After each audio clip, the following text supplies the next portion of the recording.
Hey everyone, it is Misty, and today we're going to learn how to make this great brown floral pillow.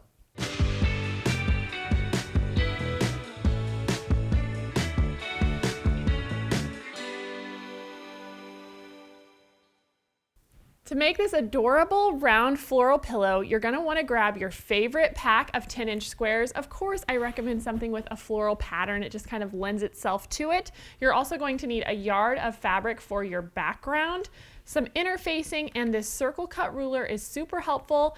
It's not required. There are templates in the pattern itself, but this will definitely make your life easier. So let me show you how to make it. So the first thing you're going to want to do is grab your background fabric and cut a 16.5-inch strip by the width of fabric. And from that, you're going to subcut a 16.5-inch square and two 16.5 by 12-inch rectangles. The square is going to be for the front and the rectangles are going to form the pillow back. So to begin with, let's go ahead and take our square and we're going to fold it in half twice. And I'm going to take this over to the ironing board and just give this a nice crease so it lays really flat. So let's do that first.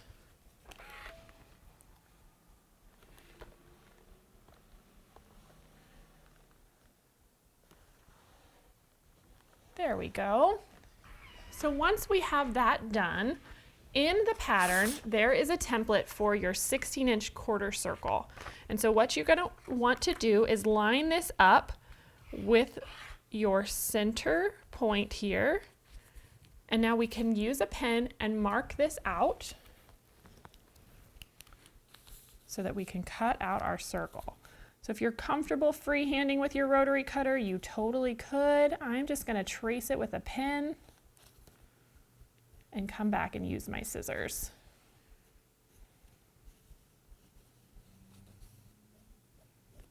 There's that. All right. Have my scissors handy and we can go ahead and cut that out now.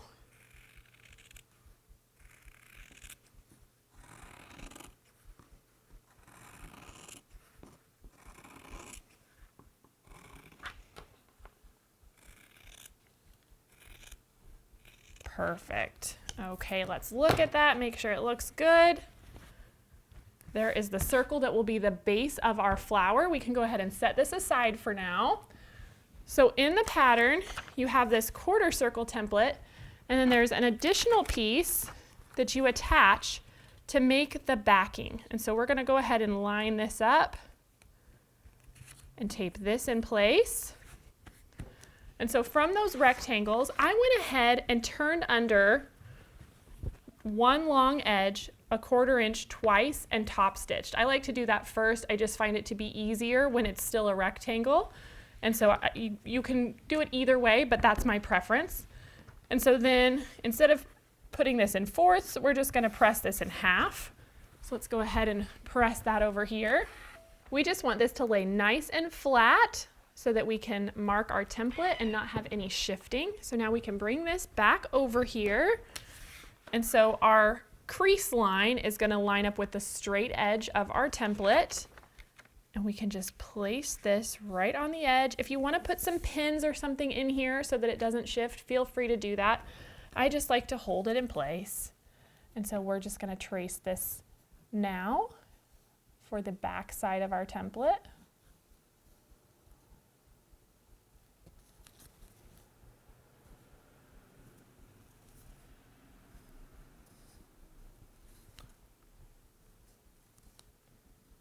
There we go. All right, so you can see how that looks. Like I said, if you wanted to come back with a rotary cutter, just carefully freehand that, you could, or you'll just need a nice sharp pair of scissors to cut through that.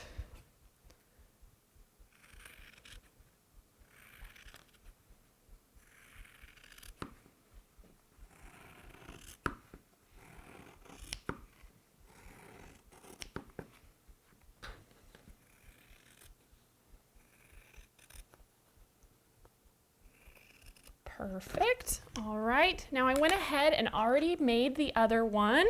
And so we have both of our back pieces and our front piece ready to go.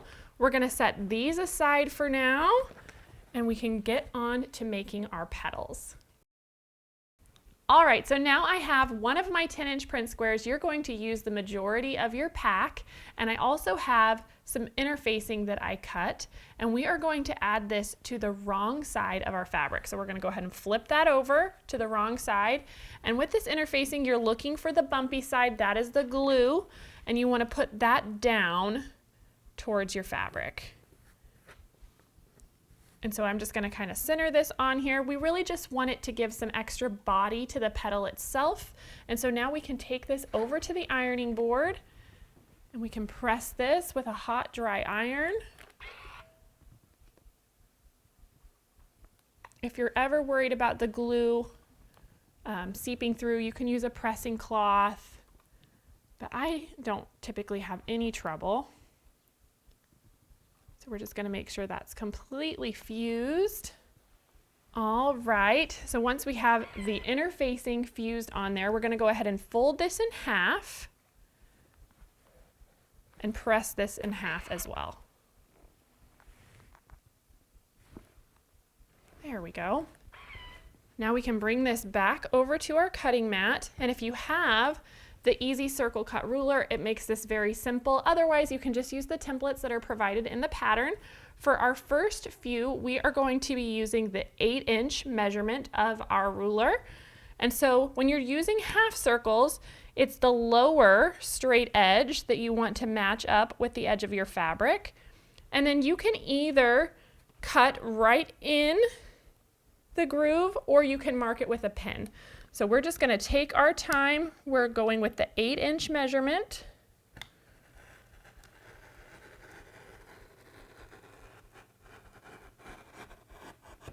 There we go. Make sure we got all the way through that edge. Got just a little bit that caught there. Perfect.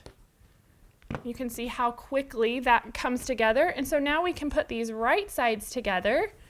And we can take this to the machine and we're going to sew a 1/4 inch seam on this outside curve. So let's go ahead and do that.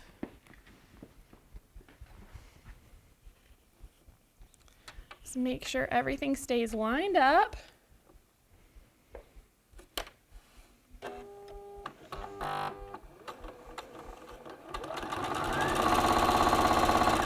If you're not familiar with sewing curves, you just want to kind of ease the fabric with your hands. And this is a real gradual circle, and so it's not hard at all. Just kind of guide it and keep that right in line with the 1/4 inch line.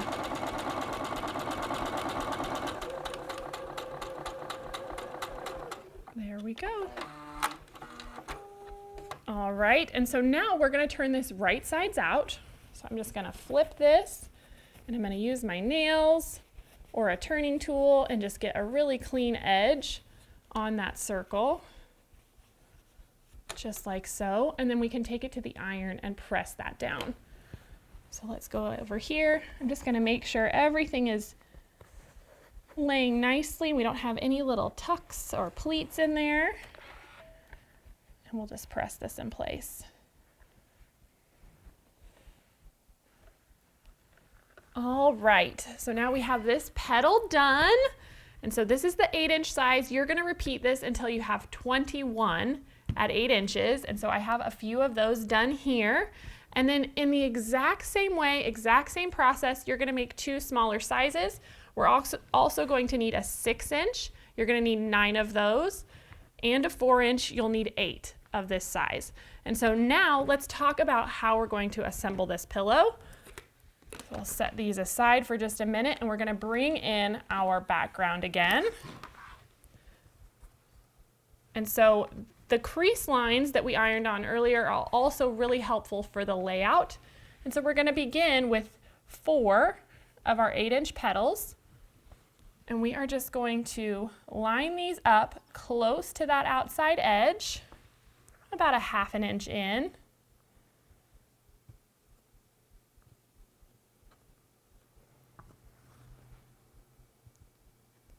Just like so. So then we're just going to go ahead and stitch these down. You can do a straight stitch or a zigzag, whatever you prefer. You can also fold these in half and get a little finger press in the middle to make sure that you're lined up with those reference lines that we made. And so we'll just start by doing these 4. Once we have those stitched, then we'll come in with our next row. And so we'll lay those in between. And so you can just kind of eyeball. This project is super forgiving because, you know, petals aren't perfectly even on flowers in nature, and they don't have to be on your pillow either. And now that you have this guideline, you're just going to continue building a few rounds of the 8, and then we'll come in. Let me show you on this smaller one, or on this finished pillow, when we switch to the smaller petals. And so you'll see, even under here, we're doing that exact same method with the raw edges. And then as we get to the center here, we've just pinched our half circles to give it some dimension, like so. And then we're top stitching across there. And so for the middle, I used a pom-pom. You could finish it off with a button or whatever you think would be really fun there. I think a covered button would be really cute as well as this pom-pom. So we just used a pom-pom maker for that. And it just comes together really quick and easy. Once you've done that, you are going to need to fold all of your petals in, pin them out of the way, because then you're going to set the right sides of your pillow back together, and you have to sew all the way around to put that pillow back on. And so that's kind of the tricky part, because that's where you want to make sure you leave yourself plenty of room to get that 1/4 inch seam to finish off your pillow. And it just turns out so cute and summery, and I hope you enjoyed this project on the round floral pillow, and I'll see you next time. Hey everyone, thank you so much for watching at home. We're so excited to be almost 1 million quilters strong here at Missouri Star.